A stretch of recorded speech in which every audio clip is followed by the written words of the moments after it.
10واں سپارہ سورہ توبہ کی آیات نمبر 32 اور 33۔ اللہ رب العزت کا فرمان عالی شان ہے، یریدون ان یطفئوا نور اللہ بافواہہم، چاہتے ہیں کہ اللہ کا نور اپنے منہ سے بجھا دیں، وَيَأْبَى اللَّهُ إِلَّا أَن يُتِمَّ نُورَهُ، اور اللہ نہ مانے گا مگر اپنے نور کا پورا کرنا۔ وَلَوْ كَرِهَ الْكَافِرُونَ، پڑھے برا مانے کافر۔ هُوَ الَّذِي أَرْسَلَ رَسُولَهُ بِالْهُدَى وَدِينِ الْحَقِّ، وہی ہے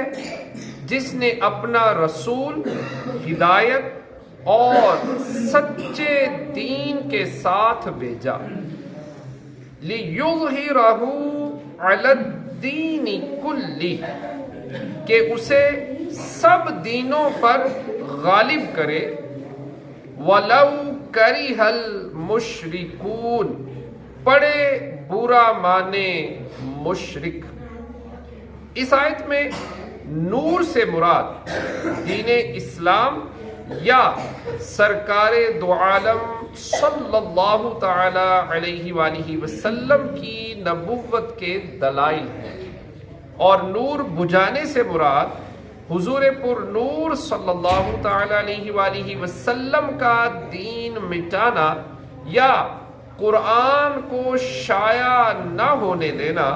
یا حضور اقدس صلی اللہ تعالی علیہ وآلہ وسلم کا ذکر روکنا اور حضور اکرم صلی اللہ تعالی علیہ وآلہ وسلم کے فضائل سے چڑ جانا۔ تو فرما دیا کہ کفار کی حرکتوں سے نہ دین ختم ہوگا، نہ اسلام کی شوکت میں کمی آئے، اور نہ حضور اقدس صلی اللہ تعالی علیہ وآلہ وسلم کی شان میں فرق آئے گا۔ اعلیٰ حضرت رحمۃ اللہ تعالی علیہ کیا خوب فرماتے ہیں، مٹ گئے مٹتے ہیں مٹ جائیں گے اعداء تیرے، نہ مٹا ہے نہ مٹے گا کبھی چرچا تیرا، تو گھٹائے سے کسی کے نہ گھٹا ہے نہ گھٹے، جب بڑھائے تجھے اللہ تعالی تیرا۔ یہاں دو باتیں معلوم ہوئیں، سچا دین اور ہدایت حضور پر نور صلی اللہ تعالی علیہ وآلہ وسلم کے ساتھ ایسے وابستہ ہیں جیسے آفتاب کے ساتھ روشنی، کہ حضور اقدس صلی اللہ تعالی علیہ وآلہ وسلم کو چھوڑ کر نہ ہدایت ملتی ہے نہ سچا دین۔ اگر صرف قرآن سے ہدایت مل جاتی